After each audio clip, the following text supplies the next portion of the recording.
안녕하십니까. 홍사원의 경제쇼. 저는 경제와 정의를 다잡는 홍반장 KBS 기자 홍사원입니다. 사회적 거리두기 해제 이후 처음 맞는 추석 명절이었는데 오늘이 벌써 연휴 마지막 날입니다. 어떻게 잘 보내셨는지 모르겠습니다. 지금 이 시간이면은 댁에서 들으실 수도 있고 혹은 집으로 오는 길 위해서 지금 듣고 계실 것 같은데 모쪼록 연휴 기간 즐겁고 행복하셨길 바라면서 오늘 홍사원의 경제쇼 출발하겠습니다. 유튜브 오늘도 함께 갑시다.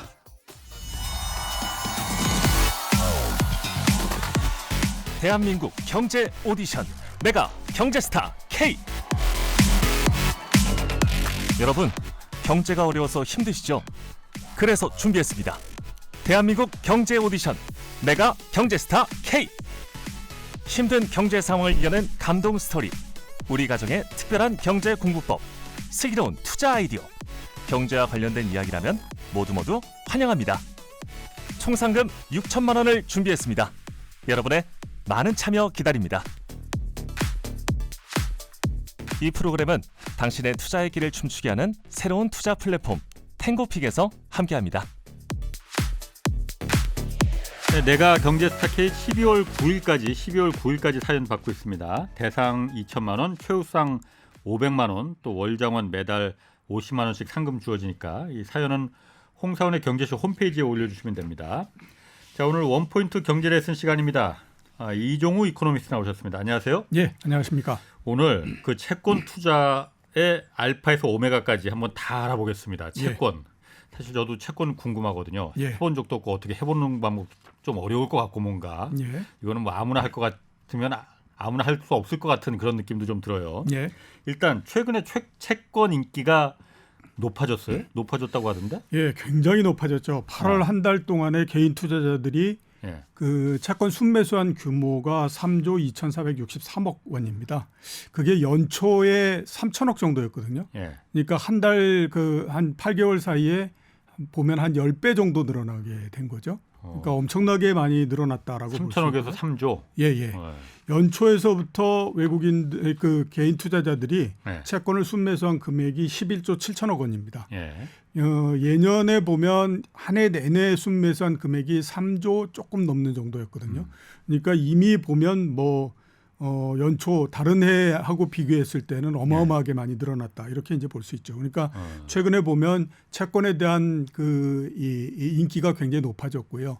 증권회사별로 팔 때 보면 어떤 회사 채권을 한 500억 정도 갖고 와서 이렇게 가면 옛날에는 500억 정도로 한 회사가 판매를 할 수가 없었어요. 그렇기 때문에 많이 가지고 온다고 해봐야 50억, 70억 요 정도 갖고 와서 그중에 이제 팔고 남은 것도 오랜 시간 동안 어떻게 해가지고 이렇게 했었는데 지금은 한 500억 정도 한 회사에서 판매한다고 하더라도 한 2, 3일 정도면 거뜬히 전부 다 판매하고 이런 형태로서 굉장히 인기가 높아져 있는 그런 상태죠.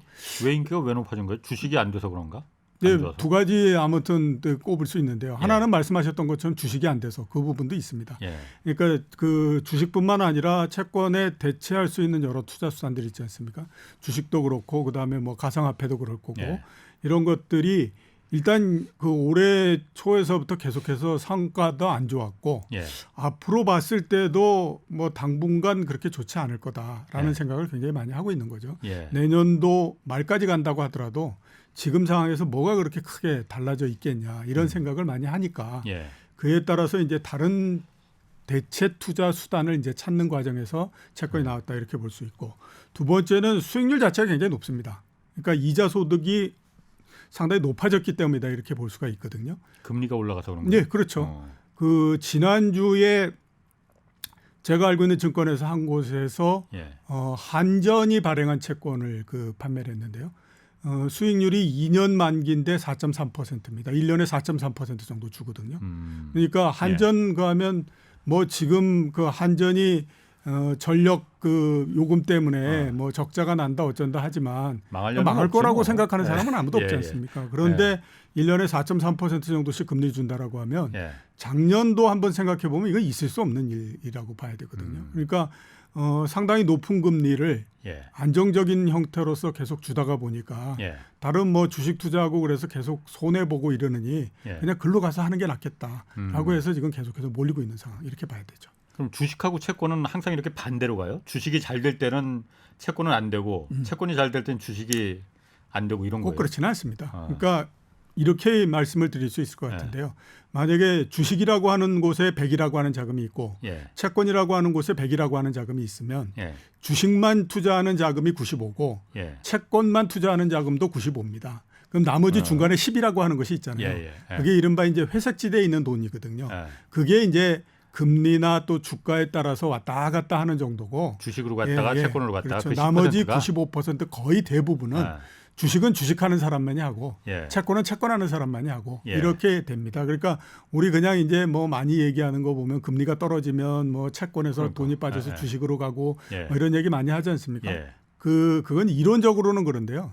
해보면 그런 것이 나오지 않고 그러니까 그 고유한 곳에 투자하는 그게 굉장히 많죠. 그게 왜 그러냐면 주식을 투자하는 사람들은 채권이 갑갑해서 못합니다. 하루에 30%씩 오르고 떨어지고를 하잖아요. 주식은. 그런데 이건 뭐 금리가 올라갔다고 그래서 1년에 4% 준다 그러면 그냥 생각해 보면 야 그거 뭐 하루에만 잘 올라도 그거 할 텐데 뭐하러 그거 1년 내내 그렇게 갑갑한 짓 하냐 이런 생각을 하게 되고요. 채권하는 사람들 입장에서는 아니야 내 1년에 4% 금리를 받는데 하루에 4%가 떨어질 수 있으면 아니 그러면 하루 내에 내가 받을 수 있는 이자가 다 날아가는 건데 그 위험한 걸 내가 왜 해? 이렇게 이제 되거든요.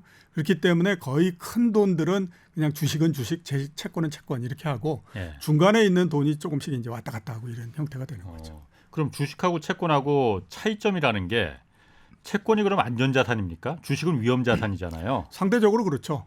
상대적으로? 그러니까 거기에서 우리가 안전하냐, 그 다음에 이제 위험하냐 이거를 따질 때는 이게 뭐 그 돈을 잃을 확률이 그러니까 이제 뭐 그 돈을 잃느냐 얼마나 많이 잃느냐 이런 부분들이 아니고 그러니까 내가 예상했던 만큼의 수익이 나올 수 있다라고 하게 되면 그건 안전한 자산이 되는 겁니다. 대신에 내가 전혀 예상할 수 없거나 내가 예상했던 것과 아주 다른 형태의 수익이 나오거나 막 이런 형태가 되면 그건 상대적으로 위험한 자산이 되는 거거든요. 주식이라고 하는 것이 연초에 한번 그래가지고 올해는 주식 어느 정도 오르겠지. 얘기한다고 해서 맞는 게 아니거든요. 그대로 됐다라고 하면 뭐 증권회사들의 전망이 다 맞는다라고 봐야 되겠죠. 그러니까 그만큼 보면 그 수익이나 이런 것들을 예측할 수가 없기 때문에 위험한 자산이다라고 봐야 되는 거고요. 그러니까 자기가 원래 예상했던 대로의 수익이 안 나오니까. 근데 채권은 특별한 일이 없는 한은 원래 예상했던 대로의 수익이 나오잖아요. 그러니까 그 회사가 망하지 않으면 그렇죠. 그 나라가 망하지만 않으면 아까 말씀드렸던 것처럼 한국전력 채권을 지금 이제 샀어. 그러면 2년 후까지 한국전력이 망한다라고 하는 것이 별로 그렇게 현실성이 없는데라고 하면 1년에 4.3%씩 그것도 몇 월 며칠 날 어느 정도씩의 이자가 나온다라고 하는 것이 딱 정해져 있는 거죠. 그러니까 상대적으로 상당히 안전한 자산이다. 이렇게 이제 볼 수가 있는 거죠. 그런데 망할 만한 회사들도 있잖아요. 그런 회사들도 회사채 같은 거 채권 발행하잖아요.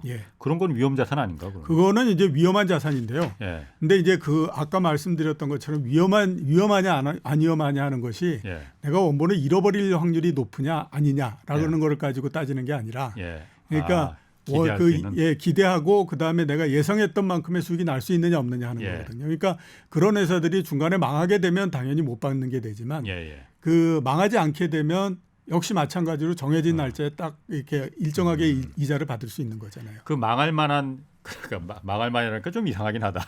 망할 위험이 좀 높은 상대적으로 높은 회사 같은 경우에는 그런 회사에서 발행하는 채권은 그 이자가 굉장히 높겠네요. 그거는 굉장히 높죠. 그래야지만 사람들이 사겠네 그 채권은. 그렇죠. 다른 그러니까 뭐 우리가 이제 봤을 때 뭐 그렇게 크게 좋지는 않은 기업이다라고 하는 기업이 한국전력이 4.3%에 발행하는데 그러면 나는 한 4.4%에 발행하지.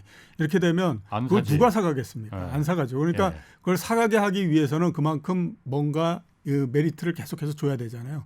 그게 이제 높은 이자를 주는 거. 이런 걸로 해서 하는 거죠.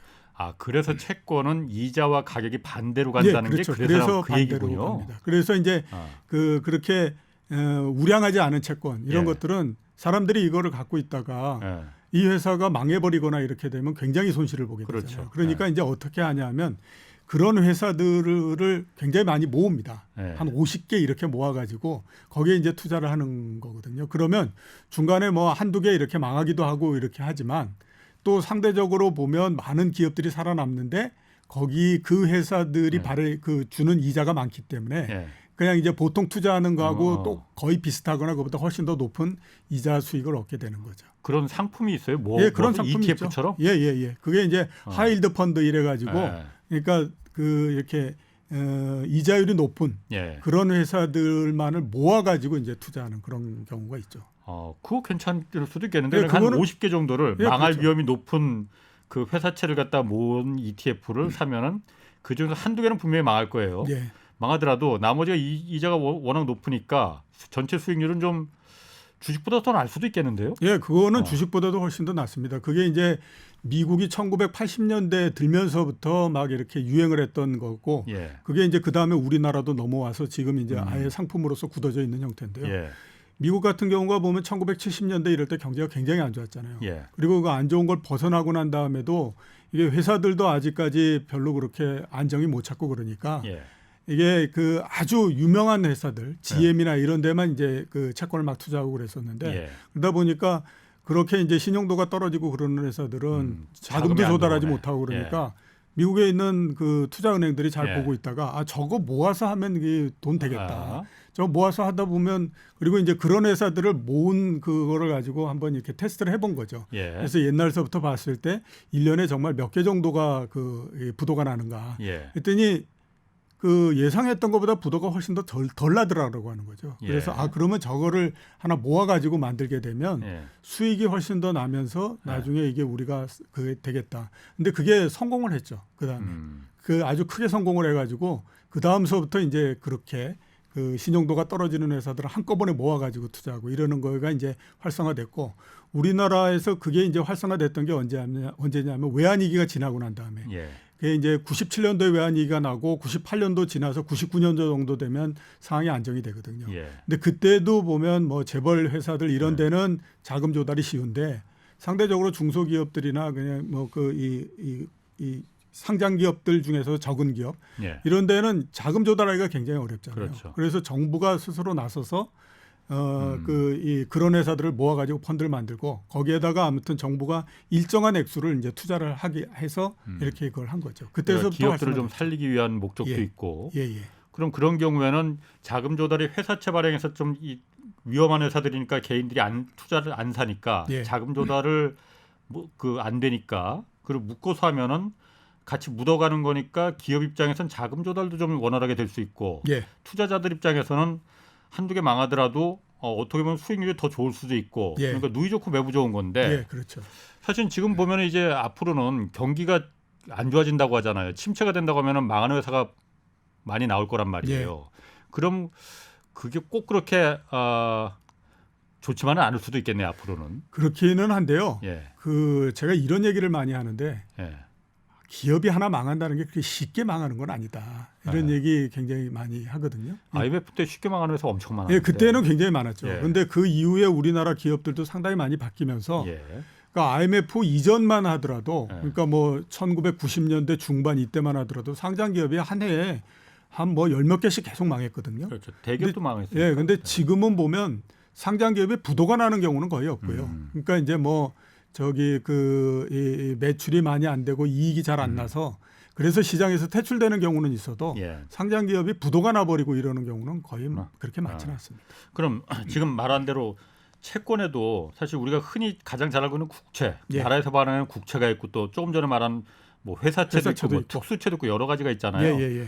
이게 다 각각 어떤 차이가 있는 건지. 그러니까 발행하는 주체에 따라서 차이가 나는 거거든요. 국채는 이른바 이제 국가가 발행하는 채권이죠. 정부가 발행하는 채권인데. 가장 안전하겠네요. 그렇죠. 우리나라 같은 경우에는 재경부가 발행을 합니다. 그러니까 재경부가 발행 주체가 돼가지고 이제 그 발행을 하는 거고요. 근데 이제 국채 하게 되면 가끔은 보면 이제 국공채라는 얘기를 많이 하잖아요. 국공채. 그건 이제 국채 플러스 공기업이 발행한 채권을 얘기를 하는 거거든요. 공기업. 그러니까 공기업 같은 경우 특히 국가가 출연한 공기업 같은 경우에는 국가가 그거를 보증을 해주거든요. 그러니까 그게 발행 주체는 정부가 아니라고 하더라도 성격상 보면 이게 그 정부가 발행한 거하고 똑같은 거잖아요. 그러니까 그걸 합쳐서 국공채라고 얘기를 하고요. 그다음에 회사채는 앞에서 말씀드렸던 것처럼 회사들이 발행하는 채권. 그다음에 이제 특수채라고 있는데요. 그거는 특수채는 뭐냐면 특별법에 의해서 만들어진 법인들이 발행한 채권입니다. 그러니까 지금 KBS 같은 경우에도 예. 한국방송공사지 않습니까? 그래, 방송법이 있어요. 예, 그러니까 이제 한국방송법이. 한국방송공사법이 있을 예, 겁니다. 예. 그렇기 때문에 이제 특별법인인 거거든요. 예. 만약에 KBS가 그 채권을 발행하게 되면 예. 그게 특수채가 되는 거죠. 아. 그러니까 특별법에 의해서 만들어진 특수한 법인이 그 발행한 채권. 예. 그래서 그 법인이 어디가 있냐면요, 한국토지공사, 예. 그 다음에 뭐 도로공사, 예. 한국전력 이런 데가 이제 전부 다 거기에 들어가는 그 특수한 기관들 이렇게 볼 수가 있습니다. 그렇구나. 그러면은 뭐 국채나 국공채, 특수채까지도 좀 일을 하겠는데 예, 회사채 같은 경우에는 그게 어쨌든 회사가 A라는 기업이 예, 뭐 어떤 사업을 신사업을 뭐 벌이기 위해서 자금이 필요할 테니까 그 자금 조달을 하기 위해서 회사채를 이제 발행하는 거잖아요. 예. 근데 기업이 자금 조달하는 방법은 주식을 발행해서 그 하는 방법도 있잖아요. 예, 그렇죠. 그거 무슨 차이가 있는 거죠? 그러니까 주식을 발행해서 하는 방법이 있고, 예. 그 다음에 채권을 발행해서 하는 방법이 있고, 또 은행에서 빌리는 방법이 있고, 직접. 예, 크게 봐서는 그 세 예, 가지죠. 예. 물론 이제 사채를 빌리기도 하고 그러는데 그거는 뭐 경우가 많지는 않으니까 그 세 가지인데, 예. 그러니까 그 주식을 발행한다라고 하는 건 주주를 모으는 겁니다. 예. 그러니까 주식을 발행을 해서 증자를 하거나 이렇게 해서 주식을 발행을 해가지고 모으게 되면 그렇게 모은 돈에 대해서는 내가 갚아줘야 될 의무가 없습니다. 그렇지. 그건 이미 출자를 예. 한 거기 때문에 예. 그래서 그 출자한 사람들은 주주가 되는 거고요. 예. 대신에 이제 채권을 발행해서 그거를 갖고 간 사람은 그거는 내가 시간이 되면 갚아줘야 됩니다. 그렇지. 그건 왜냐하면 출자란 게 아니라 빌려준 거거든요. 예. 그러니까 그 사람들은 채권자가 되는 거죠. 예. 그 채권자한테는 일정한 시간이 되면 예. 그 금액만큼을 갚아줘야 되고 예. 그 기간 내에 내가 일정하게 어느 정도씩 이자를 줘야 그렇지. 되고 예, 이렇게 예. 되는 거죠. 그렇게 되다 보니까 주식 같은 경우에는 만기가 없죠. 예. 아무튼 그 회사가 망해가지고 다 그렇지. 사라져 버리기 예. 전까지는 그 주식은 영속적으로 계속 가는 거지 않습니까? 근데 채권은 일정한 기간이 있기 때문에 일정한 기간이 지나고 나면 만기가 돼서 원금과 이런 것들을 한꺼번에 다 갚아줘야 되는 거예요. 그렇게 만기가 있는 형태가 되고요. 예. 그다음에 주식을 한번 사가지고 아무튼 회사가 내가 죽을 때까지 계속 그 주식을 팔지 않는다라고 하게 되면 그 주식을 가지고 내가 얻을 수 있는 이익은 예. 유일하게 배당을 받는 거 외에는 없다라고 봐야 되죠. 얻을 수 있는 이익은 그 주가가 올라가면 된. 그러니까 제가 아까 말씀드렸지 않습니까? 팔지 않는다라고 하면. 팔지 않는다고 하면. 팔지 않는다라고 하면 예, 그렇죠. 배당을 받게 되는 거고. 예. 그러니까 주식을 가지고 얻을 수 있는 이익은 배당인 거고요. 예. 그다음에 이제 채권을 가지고 얻을 수 있는 이익은 이자 이렇게 예. 되는 거죠. 그래서 차이가 납니다. 그럼 기업 입장에서는 과문은 제가 생각하기에는 예. 채권을 발행하는 것보단 주식을 발행하는 게 훨씬 더 제가 사장님 입장에서는 유리할 것 같은데 그런 거예요? 그렇지는 않습니다. 왜냐하면 주식을 발행하고 그 주주를 계속해서 유지하고 하는 데에 예. 또 돈이 상당히 많이 들어가는 형태가 되거든요. 그리고 그 이제 주주 수가 굉장히 많아지고 그러면 예. 주주를 관리한다라고 하는 것도 굉장히 어렵습니다. 그리고 또 대주주 입장에서 봤을 때는 주식을 계속해서 많이 발행하게 되면 나의 지분율이 계속해서 낮아지잖아요. 대주주 지분율이. 예. 그렇기 예. 때문에 방어하는 비용이 든다 이거죠. 그렇기 때문에 채권을 발행하는 것보다 주식을 발행하는 것이 꼭 가격이 싸다 이렇게 볼 수가 없는 거죠. 만약에 그렇다라고 하면 그 한 2000년대 중반 정도서부터 우리나라에서 유상증자 이런 것들이 확 줄어들어 버렸거든요. 그러니까 그만큼 보면 이게 그 기업을 하고 그러는 대주주들 입장에서 주식을 굉장히 많이 발행하고 이러는데 그걸 유지하고 하는 비용들이 굉장히 많이 들어간다. 예. 그렇기 때문에 오히려 그때서부터는 중소기업들도 어떤 형태로 하냐면요. 이게 그 증자를 하고 이러는 것보다는 그냥 그 시비 이런 거 있지 않습니까? 그러니까 전환사채, 전환사채 이런 걸로 해가지고 그러니까 채권을 통해 가지고 자금을 조달하겠다라는 생각이 많지. 이 증자를 해가지고 이거는 이제 잘 안 하죠. 나중에 그럼 자기 경영권이 위협될 수 있는 칼이 돼서 그렇죠. 돌아올 가능성이 있으니까. 계속해서 증자가 많아지고 그러면 내가 그만큼을 계속 출자하면 다행인데 그러다 보면 대주주 입장에서는 돈이 굉장히 많이 들어가잖아요. 그러니까 그거보다는 그냥 채권을 계속해서 발행을 해서 필요한 돈을 조달을 하고 이러는 것이 이제 훨씬 더 낫다라고 보는 거죠. 그럼 아까 처음에 말씀하셨듯이 그 재밌네. 그 예를 들어서 내가 사장님이에요. 예. 그래서 이 사업 자금이 필요해. 그런데 증자를 하기에는 내 그 사장 목이 날아갈 것 같고 그러니까 이거 채권을 발행해야겠다 해서 했는데 그래서 500억을 예를 들어서 발행을 했는데 제 회사가 좀 간당간당해서 사람들이 이 채권을 안 사줬어요. 500억 발행했는데 한 200억만 이게 팔렸어. 그럼 어떻게 되는 겁니까? 나머지 300억은 그냥 못 팔고 그냥 있으면은 그걸로 끝나는 거예요, 그냥? 그렇죠. 그러면 이제 500억 자금을 조달하려고 했으나 팔리는 것이 200억뿐이 안 됐기 때문에 200억만 조달하고 나머지 300억 같은 경우에는 이제 발행을 안 하고 그냥 있거나 아니면 발행을 만약에 했다라고 하게 되면 그걸 이제 회사에다가 그냥 놔두고 있는 형태 이렇게 되는 거죠. 근데 대부분 보면 200억만 발행하고 나머지 300억은 그냥 발행 처리하거나 이렇게 해서 갑니다.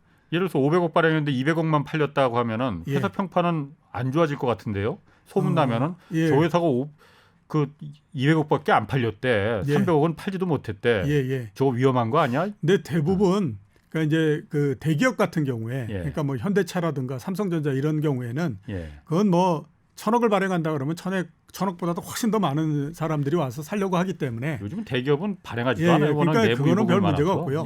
중소기업이 이제 발행하겠다라고 하면 그 전에 그러니까 우리가 발행액을 정하기 전에 미리 그거를 인수할 사람들을 다 이제 찾아서 이른바 이제 그 누가 어느 정도씩 인수하겠다라고 하는 것들을 미리 다 정해놓은 다음에 발행을 하는 경우가 굉장히 많습니다. 미리 정해놓고.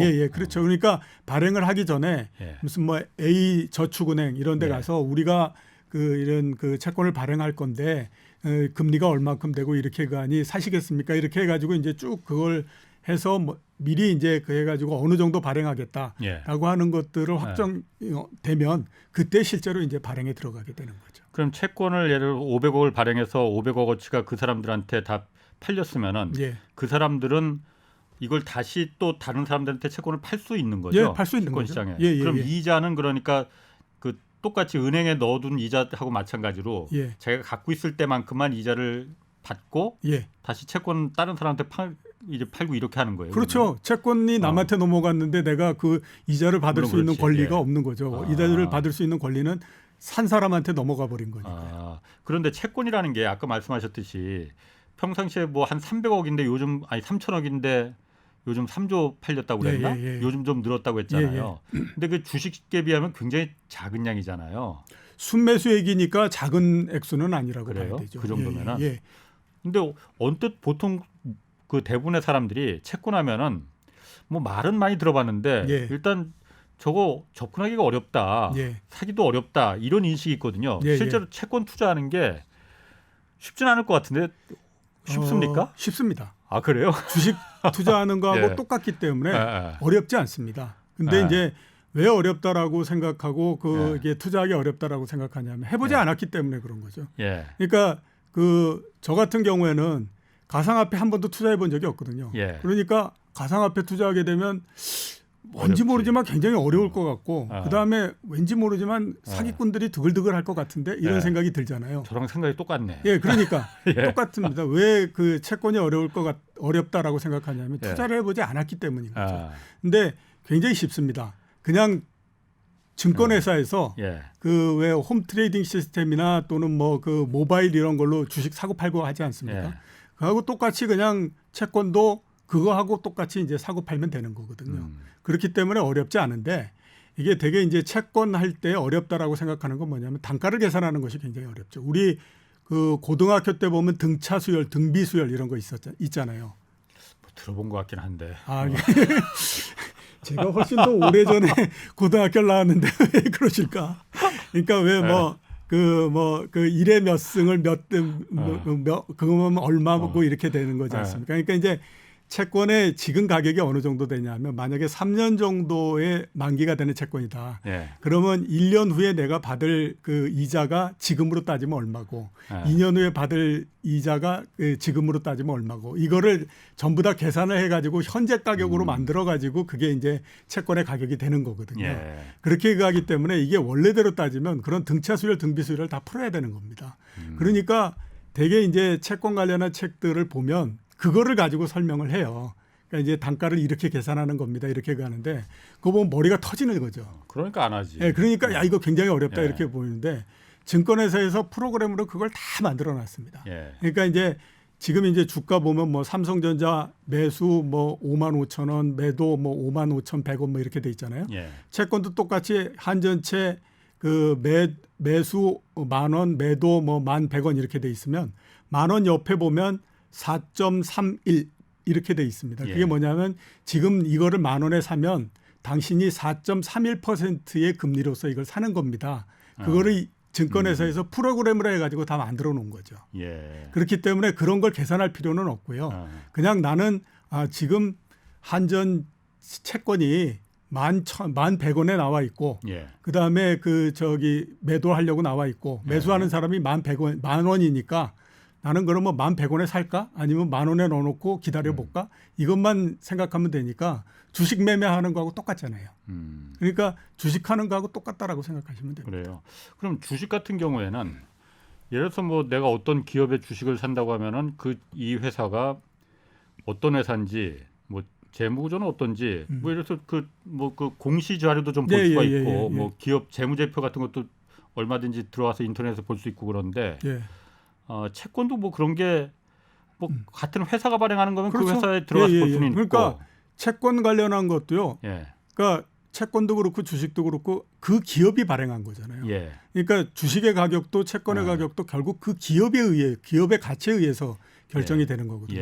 그러니까 그 주식과 관련한 공시도 채권과 관련한 공시하고 똑같이 적용이 되는 겁니다. 그러니까 지금 이 기업이 한 해에 얼마만큼의 돈을 벌었고 무슨 계약을 했고 그다음에 뭐 지금 현금을 어느 정도 갖고 있는 것 같고 이런 것들이 채권에도 똑같이 다 적용이 되는 거거든요. 그렇기 때문에 그거를 특별하게 뭐 채권만의 그 공시를 하거나 이래야 할 이유가 없는 거죠. 그렇겠네요. 그 대신에 이제 더 괜찮다라고 볼 수 있는 부분들은 주식 같은 경우에는 내가 주식의 가격을 알기 위해서는 1년이나 2년, 3년 후에 이 기업이 도대체 돈을 얼만큼 벌 건가 하는 것들을 알아야 되잖아요. 채권 같은 경우에는 3년 만기 그 회사채다. 그러면 이 기업이 얼마만큼 돈을 버느냐 하는 것들은 그렇게 그다지 중요한 건 아닙니다. 가장 중요한 건 물론 그것도 중요하지만 가장 중요한 건 뭐냐면 그러면 3년 후에 이 회사가 망할까 안 망할까. 그것만 알면 되는 거죠. 그러니까 이제 그 한전은 뭐 망할 이유가 없으니까 그냥 빼고 우리가 대한항공이다라고 생각을 해보죠. 그러면 채권은 3년 후에 대한항공이 과연 망해 있을까? 안 망해 있을까? 그것만 이제 생각하면 되는 거고 주식 같은 경우에는 내년도에 대한항공이 도대체 돈을 얼마나 벌까? 2년 후에는 얼마나 벌지? 3년 후에는 얼마나 벌지? 그거를 알아야 주식에 대한 적정 가치를 알 수 있는 거예요. 근데 한번 생각해 보시면 3년 후에 이 회사가 망할까 안 망할까를 판단하는 거 3년 동안 이 회사가 얼마만큼 돈을 벌까 하는 거 판단하는 거 어떤 게 더 쉽겠습니까? 당연히 망할지 안 망할지를 판단하는 게 훨씬 더 쉽잖아요. 그러니까 그것만 알면 되기 때문에 훨씬 더 판단하기가 쉽다라고 하는 거죠. 망하지만 않으면 원금은 최소한 보장이 되는 거고. 그렇죠. 원금과 이자는 보장이 되는 거죠. 원금과 이자가 낮다 하더라도. 그럼 그 채권을 발행할 때 이자는 그 채권을 매년 발행할 수도 있잖아요. 발행할 때 이자를 딱 정해주는 겁니까? 아니면 그게 계속 변하는 거예요? 정해주는 거죠. 그러니까 우리나라 같은 경우에는 채권 한 개의 가격이 대개 보면 10,000원이거든요. 10,000원에 대해서 그 이제 채권에 보면 그렇게 돼 있습니다. 발행금리 몇 % 이렇게 돼 있거든요. 그러니까 발행금리 5% 이렇게 되면 연간 10,000원에 대해서 500원씩의 이자를 주겠다라고 이미 그 발행을 할 때 이미 정해져 있는 겁니다. 만기가 될 때까지. 만기가 될 때까지. 그 회사가 중간에 사정이 어려워져도 그 5%는 무조건 주겠다. 그걸 안 주면 이제 부도가 나는 거예요. 그렇기 때문에 그 부도가 나지 않는 한은 계속 준다라고 하는 거죠. 근데 이제 보면 우리가 시장금리 얘기하잖아요. 그러니까 이제 회사채 같은 경우에 시장금리가 왜 그러냐면 이게 10,000원에 발행을 했는데 이 회사가 보니까 굉장히 계속 좋아지는 거예요. 그래서 나중에 아무튼 막 이렇게 그 돈도 많이 벌 것 같고 그래서 이자 이런 거 주는 거는 뭐 당연하고 그다음에 아주 더 계속해서 신용등급도 올라가고 좋아지더라. 그러면 10,000원에 발행한 걸 어떤 사람은 9,900원이나 9,800원에 사겠다라고 나오는 사람들이 그 1,100원이나 1,200원에 사겠다 이렇게 나오는 사람들이 있죠. 근데 10,000원에 대해서 500원을 주지만 1,200원이 되게 되면 그건 500원이 아니잖아요. 그렇죠. 그러니까 이거 그거보다 좀 낮아지잖아요. 4점 몇 이렇게 되잖아요. 그러니까 그렇게 돼서 그게 금리가 5%에서 4.8% 이렇게 낮아지는 거죠. 산 가격이 달라지니까. 그렇죠. 그러니까 제일 처음에 원래 발행금리 똑같은데. 원래 발행금리는 똑같은데 처음에 산 사람은 10,000원에 샀는데 그 회사가 앞으로 굉장히 좋아질 것 같아서 나는 더 비싼 돈에 살게 되면 예. 당연히 그때는 내가 받을 수 있는 금리는 상대적으로 떨어지는 거죠. 근데 제가 잘 이해를 못 하겠네. 그 회사가 더 좋아진다 하더라도 예. 주식이면은 주가가 올라가니까는 그걸 더 비싼 값을 주고 살 가치가 있는데 예. 이건 어차피 금리가 똑같이 5%잖아요. 예. 근데 더 좋아진다고 왜 10,000원짜리를 11,000원에 사죠? 예. 그러니까 그거를 반대로서 한번 아. 생각을 해보시게 되면요. 그러니까 나빠진다라고 생각을 해보시죠. 예. 그래서 3년가 하는데 이게 회사가 계속 보니까 진짜 계속 나빠지고 막 적자가 나고 그래요. 예. 그래서 야 이게 3년 후에 내가 만기가 돼서 이 돈을 받아야 되는데 망할 그 사이에 모르겠다. 혹시 망하는 거 아니야? 이런 생각이 들잖아요. 싼 값이라도 그럼, 팔아야겠다 그러면 이거. 야 내가 그 망할지 안 망할지 하는 것들을 계속해서 안고 가느니 예. 내가 여기에서 가격을 낮게 해서라도 예. 팔아버리고 나는 그 위험에서 벗어나는 게 낫겠다라고 예. 생각할 수 있잖아요. 아. 그러면 싸게 파는 거죠. 그렇게 하니까 이해가 예, 쉽네. 예. 아, 망할 수도 있으니까는 그래서 채권 그 금리가 시장 금리가 이렇게 변하는 게 그거구나. 발행 예, 예. 금리는 똑같이 고정돼 있는데. 네, 그렇죠. 그거는 국채도 마찬가지입니다. 아, 그렇군요. 아까 그러니까 그 펀드처럼 이렇게 간접 투자할 수 있는 거 ETF 같은 것도 만들어져 있다고 했고. 네. 그런 거에 투자하면은 오히려 좀 더 좀 위험이 망할지 안 망할지 좀 덜 위험할 수 있고. 예, 그렇죠. 아, 예, 예. 그 펀드 같은 경우에는 여러 회사들을 모으는 거기 때문에 예. 상대적으로 좀 영향이 덜하다라고 봐야 되죠. 그리고 또 한 가지 제가 이 맞는 건지 모르겠는데 그 주소 듣기로는 채권 투자는 우리 같은 개인들은 하는 거 아니야 이거는 그 네. 해봤자 뭐 별로 그냥 은행에 그냥 적금 넣는 게 더 나아. 그냥 이거는 돈 많은 사람들이나 예, 큰 손들이나 하는 거야. 이렇게 제가 들었거든요. 예. 그렇게 볼 수도 있는데 예, 그거는 아닙니다. 그러니까 예. 개인 투자자들도 전부 다 할 수 있는데 예, 옛날서부터 채권을 투자를 하지 않았기 때문에 그한 거죠. 그러니까 예. 우리가 생각해 보면 그렇지 않습니까?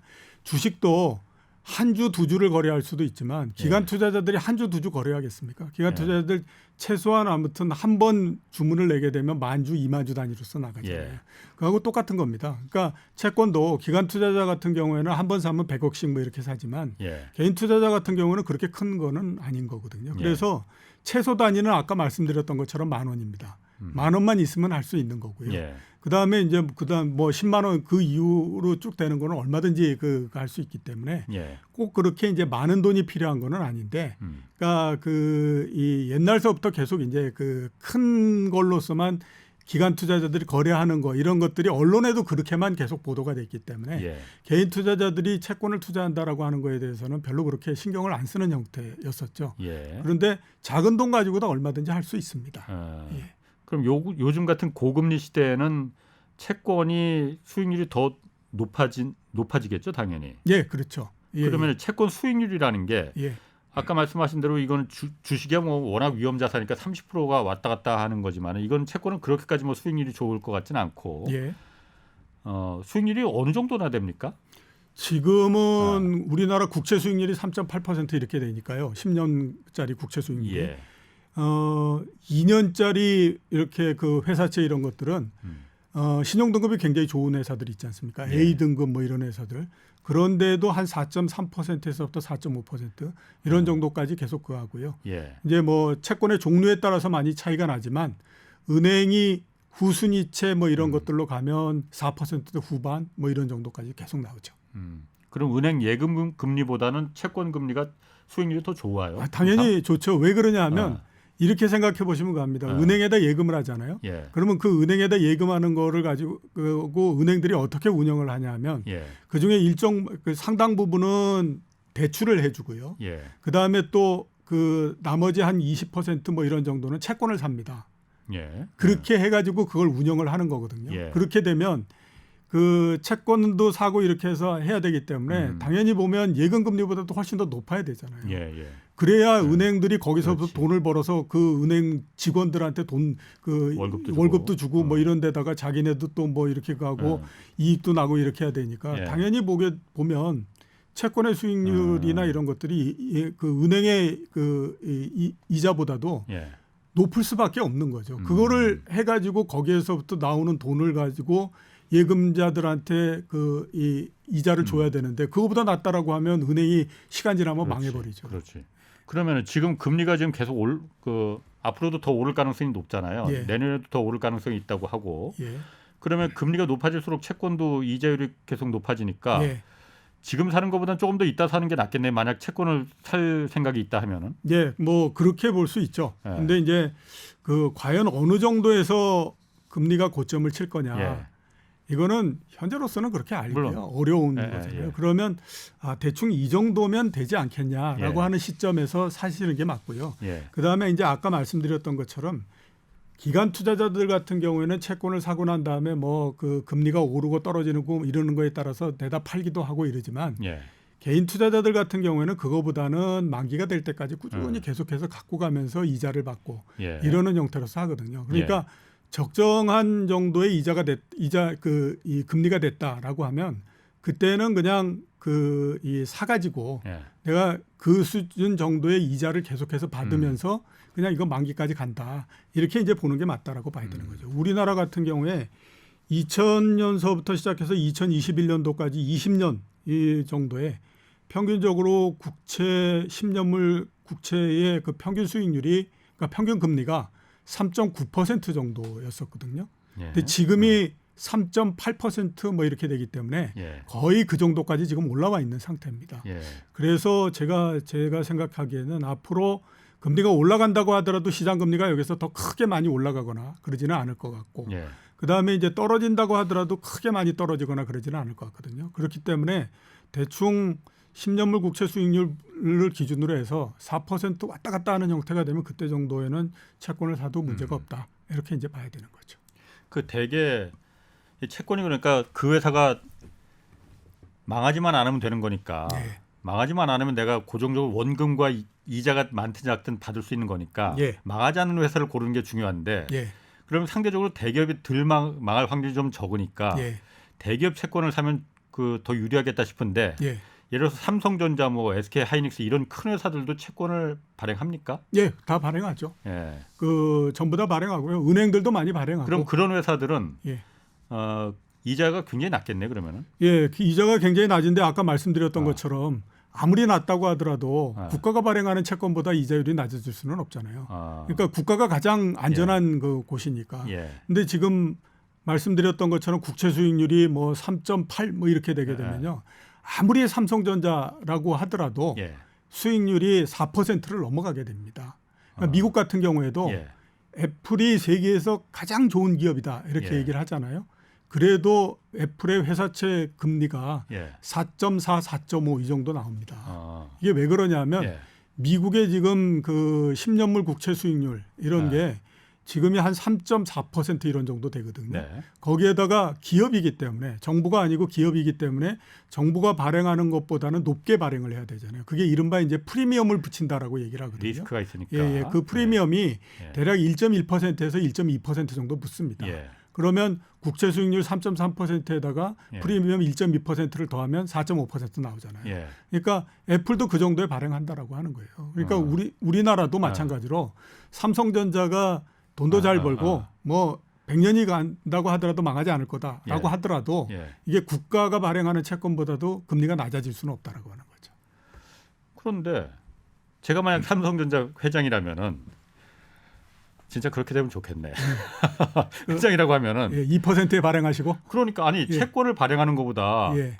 예를 들어서 내가 사업하는데 뭔가 돈이 필요해 사업 자금이 그러면은 채권을 발행해서 4% 이자를 주는 것보다 그냥 은행에다 돈을 빌리는 게 훨씬 더 쌀 거 아니에요. 그렇지 않죠. 은행도 이자를 그 책정을 해야 되는데 아무리 삼성전자가 좋은 기업이라고 하더라도 그 지금 국채 수익률보다도 더 낮게 그러니까 삼성전자로부터 이렇게 이자 받고 이러는 것이 은행에 예금했던 사람들한테 줘야 되는 이자보다도 더 낮게 하게 되면 은행 입장에서 봤을 때는 손해가 나는 거잖아요. 그러니까 그거는 아예 안 하는 게 낫다라고 하는 거죠. 그러니까 아무리 삼성전자라고 하더라도 국채나 예금 금리보다도 낮게 빌린다라고 하면 돈을 빌릴 수가 없는 거예요. 그렇구나.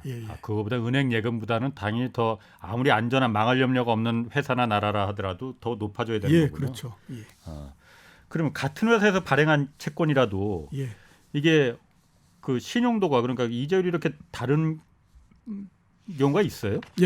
이자율이 다른 경우가 있습니다. 왜 그러냐면 이런 얘기하죠. 선순위, 후순위 이런 얘기하잖아요. 그러니까 그렇지. 그 이 회사에다가 돈을 예. 빌려줬는데 예. 채권을 그 해서 돈을 빌려줬는데 예. 그 채권에 이런 것이 있습니다. 만약에 우리가 부도가 났을 때 다 정산을 하면 예. 제일 먼저 이제 줘야 되는 것이 세금 내야 되고 예. 그다음에 이제 직원들 월급이랑 그 퇴직금 전부 계산해야 되잖아요. 예. 그게 이제 나머지 자녀 그 재산이 되는 거거든요. 예. 거기에서 누가 먼저 받아가느냐 하는 예. 겁니다. 그러니까 선순위 채권이 먼저 받아가고 예. 선순위 채권 다 주고 난 다음에 그다음에 후순위 채권으로 넘어가는 거거든요. 예. 그러니까 당연히 보면 선순위 채권보다는 후순위 채권이 금리가 더 높아질 수밖에 없는 거죠. 그렇겠죠. 떼일 염려가 있으니까. 떼일 염려가 상대적으로 적으니까. 예. 그렇게 해서 그 같은 회사 내에서도 이게 달라집니다. 예. 거기에다 이제 주로 은행 같은데 이런 데서 많이 발행하는 게 뭐냐면 신종자본증권이라는 것이 있습니다. 그게 이제 자본을 늘리는 형태인데 예. 그 자본을 늘리는 걸 주식을 발행해서 늘리는 게 아니라 예. 이게 채권을 발행해서 늘리는 형태거든요. 그게 이제 예. 만기가 한 30년 정도 이렇게 되는 채권입니다. 예. 그런 채권을 발행해서 하면 이제 그거를 자본을 확충한 거다라고 해서 이제 그 인정을 해주는데 이거는 후순위보다도 더 뒤에 이게 돈을 받습니다. 그러니까 만약에 은행이 부도가 났다. 그러면 선순위 채권 먼저 주고 나머지 남아 있으면 후순위 채권 주고 후순위 채권도 다 주고 난 다음에 남아 있으면 신종자본증권 주고 이렇게 예. 되는 거거든요. 예. 그래서 신용등급도 보면 선순위 채권 신용등급이 만약에 AAA가 가장 좋다라고 예. 하면 후순위 채권은 AAA 가장 좋은 것보다 한 단계 더 낮게 있고요. 예. 그다음에 신종자본증권은 그거보다 또 한 단계 더 낮게 있습니다. 예. 이렇게 되기 때문에 한 회사 내에서 발행한 것도 이 신용도 이런 것들이 전부 다 차이가 나고 그만큼 또 금리도 차이가 나고 이렇게 되는 거죠. 근데 이제 그런 그 신종자본증권이나 이런 것들이 한때 각광을 받고 지금도 각광을 받는데 이게 왜 그러냐면 이렇게 생각해 보시면 가는 거죠. 신한은행이라고 하는 회사에서 선순위 채권, 후순위 채권, 신종자본증권을 다 발행을 했는데 예. 이게 신한은행이라고 하는 데가 망하지 않으면 예. 뭐 신종자본증권이라고 상관없지. 하더라도 별다른 문제가 없잖아요. 예. 그러니까 설마 신한은행이 망하겠냐 이렇게 되는 거죠. 예. 그러면 뭐 망하지 않으면 굳이 뭐 선순위 채권 할 필요 없고 예. 저 뒤에 가서 그거 해가지고 금리 많이 받는 걸로 가자 이렇게 가는 거고. 예. 그 다음에 이제 신종자본증권이나 이런 것들이 30년 만기로 이렇게 발행을 하지만. 예. 30년 동안 끌고 가지는 않고요. 대개 한 5년 정도 지나면 그다음에 그거를 다 회수해 드리고 새로 예. 발행을 하고 이렇게 합니다. 예. 그렇게 하기 때문에 대개 이제 그런 것들도 다 발행을 해가지고 거래가 되고 이렇게 되는 거죠. 국채도 예를 들어 국채도 살 수가 있는 거잖아요. 예. 개인들도 살 수 있는 거죠. 예. 그럼 한국 정부에서 발행하는 국채 말고 미국 국채도 살 수 있고 일본 국채도 살 수 있고 그런 거예요? 예, 그렇죠. 다 살 수 있습니다. 어디서 살고 또 그것도 똑같이 그것도 증권회사에서 살 수 있습니다. 예. 그 일본 국채도 살 수 있고요. 예. 심지어 브라질 국채도 살 수 있고요. 예. 멕시코 국채도 살 수 있고 그렇습니다. 우리나라가 2000년대 후반, 그러니까 그 2010몇 년 정도서부터 예. 브라질 국채가 엄청나게 인기를 끌었었거든요. 그럴 수밖에 없었던 게 그때 국채 금리가 16% 이렇게 됐기 때문에 어마어마하게 인기를 끌었었습니다. 브라질 국채 금리가 16%다. 그럼 예. 브라질이 망할 위험할 가능성이 있기 때문에 그렇게. 예, 그렇죠. 그래서 이제 막 그랬었는데 우리가 그냥 생각해 보면 와 국채 수익률이 16%니까 얼마나 좋아 이렇게 그랬지 않습니까? 예. 근데 거의 대부분 다 손해를 많이 봤죠. 이렇게 손해를 본 게 뭐 그 브라질이 부도가 나서 그게 아니라 헤아라가 환율이 너무 약세가 돼 버려 가지고 예. 이자를 받은 거가 그거를 다 감당을 못하는 형태가 돼 버린 거죠.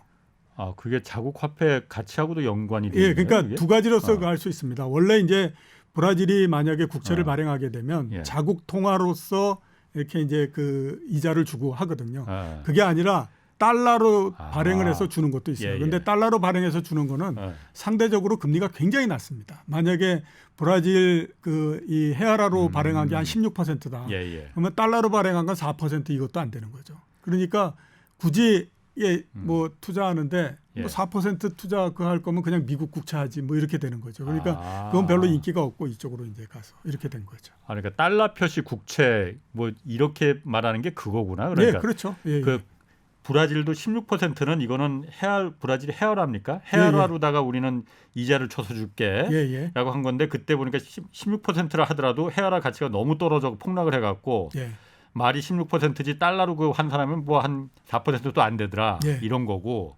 그럼 브라질도 그러니까 달러로 표시한 이거 달러로 우리는 이자 계산해서 줄게라고 예. 한 거는 그 국채는 달러로 이자를 주지만은 그러니까 사람들이 잘 안 사니까 별로 예. 그렇게 안 팔린 거고. 예, 그렇죠. 아, 우리나라도 그럼 달러 표시로 국채를 발행을 그렇죠. 예, 달러 표시로 국채 발행하고요. 어느 정도 비율이 어느 정도나 돼요? 달러 표시 국채 비율 정확하게는 모르겠는데요. 극히 작습니다. 한 5%도 안 되는 형태인 거죠. 우리나라 정부도 달러 표시 국채를 발행을 하고요. 예. 그다음에 뭐 산업은행이나 이런 데서도 달러 표시 국채를 발행을 예. 합니다. 그걸 많이 발행하면 뭔가 안 좋은 일이 있는 건가요? 왜 많이 발행을 안 할까? 그 안 좋은 일이 있는 거는 아니고요. 예. 그러니까 그 달러 표시 국채를 일단 발행을 하려 그러면 예. 어느 정도 그거를 이제 달러의 기반을 가지고 있어야만 되는 거잖아요. 나중에 그거를 이제 갚고 뭐 이렇게 하려면 또 달러로 줘야 된다. 달러를 줘야 되고 예. 그러니까 이제 그런 부분들이 있고 또 하나는 보면 국가 입장에서는 그러니까 외환 보유고가 충분히 좀 잘못하면 이거 달러 표시 국채를 많이 발행하면 외환 보유고가 너무 술술 나갈 수 있다 이런 위험도 있는 거예요. 예, 그렇죠. 그리고 달러 표시 국채를 발행한다라고 하게 되면 이게 경쟁자가 누구가 되냐면 미국 정부 뭐 이런데 그러니까 미국이 발행한 채권 이런 거하고 경쟁하게 되잖아요. 그러니까 상대적으로 보면 또 그런 부분들에서도 불리하기 때문에 안 팔릴 수도 있다. 예, 굳이 그렇게 해야 되는 거는 굳이 아니죠. 한국에서 발행하는 그 달러 표시 국채 사느니 그냥 미국 국채 사겠다 이런 사람들이 더 있을 거라는 거죠. 그렇죠. 그러니까 우리나라 정부에서 만약에 달러 표시 국채를 발행을 한다. 그러면 미국에서 발행한 국채에 플러스 알파를 해줘야 되는 거잖아요. 예. 그렇게 되니까 상대적으로 그 발행하는 그 금리에 대한 부담 이것도 있고 그 다음에 또 그걸 전부 다 그 인수시킬 수 있을 것인가 모두 다 팔 수 있을 것인가 하는 거에 대한 부담도 있고 그렇기 때문에 그렇게 다수가 될 수는 없다라고 봐야 되는 거죠. 그럼 아까 브라질도 얘기하셨지만은 요즘 워낙 강달러잖아요. 그 모든 나라들이 자국 화폐들이 다 약세잖아요. 그럼 이런 때는 뭐 한국 국채를 사든 일본 국채를 사든 그 나라 자국 화폐로 발행된 국채보다는 달러 표시 국채를 사는 게 더 유리하겠네요. 그러니까 그거는 이제 결과적으로 봤을 때는 그렇다라고 봐야 되죠. 결과적으로 지금 어쨌든 강달러잖아요. 예, 그렇죠. 그러니까 앞으로 계속해서 강달러가 더 된다라고 생각하면 당연히 이제 그게 좋고요. 그게 아니라 우연히 지금 그 달러 표시 채권을 샀더니 지금이 달러가 최고 강세고 그 다음서부터 내려온다. 그러면 이건 이제 환율에서 얻어 터져가지고 그 이자 받는 것보다도 환율에서 터지는 게 더 많아지는 거죠. 그게 아까 제가 말씀드렸던 브라질 국채. 그게 이제 그런 형태가 된 거죠. 저 룰라 대통령 때 한참 그 브라질 헤아라가 굉장히 강했거든요. 그러다가 이제 그 다음서부터 이게 이 환율이 약해지기 시작해가지고 뭐 금리를 아무리 많이 줬다고 하더라도 항상 언제든 어느 때 산 사람이든지 거의 대부분이 다 손해를 보는 그런 형태가 된 거죠. 만약 그런 논리라면은 일본 같은 경우는 계속 엔저였었잖아요. 엔화 가치가 계속 낮았었잖아요. 그럼 일본 같은 경우는 일본 그 엔화 표시 국채는 수익률이 그렇게 좋지가 않았겠네요. 그렇죠. 그렇기 때문에 엔화 표시 국채는 외국인들이 봤을 때는 그다지 좋은 투자 대상은 아니다. 그래서 일본 사람들만 다 그렇죠. 그러니까 일본 국채의 90% 이상을 일본 사람들이 갖고 있다. 이렇게 하는 거는 다 그 이유가 있어서 그럽니다. 그러니까 지금도 일본 국채가 수익률이 0.25% 이렇게 되는데요. 미국 국채가 10년짜리 국채 수익률이 3.3% 이렇게 되거든요. 그러면 10배가 넘는데 외국인들 입장에서 봤을 때는 굳이 엔화 표시 국채를 사야 할 이유가 없는 거죠. 그렇다라고 해서 일본 정부가 미국 정부보다도 신용도가 높은 건 아닌데 그렇기 때문에 인기가 없을 수밖에 없는 거죠. 그게 또 그런 이유가 또 다 있었구나. 그러면 시간이 재밌는데 거의 다 됐네. 채권 투자할 때 유의할 점 제가 보니까 망하지만 않으면 될 것 같긴 한데 그래도 유의할 점이 뭔지. 우선은 제가 봤을 때는 너무 수익률에 연연하면 안 된다. 그러니까 그 몇 퍼센트 이자 준다. 아까 말씀드렸던 것처럼 이자율이 높아지는 건 그만큼 이유가 있는 거거든요. 그 회사가 부실할 가능성이 있다든가. 그런데 투자하게 되면 자꾸 시간이 지나면 수익률에 자꾸 이렇게 그 몰입해 들어가는 형태가 됩니다. 보다도 아무튼 많은 수익을 얻게. 그래서 이제 그 부분들을 좀 감안을 하셔야 되고요.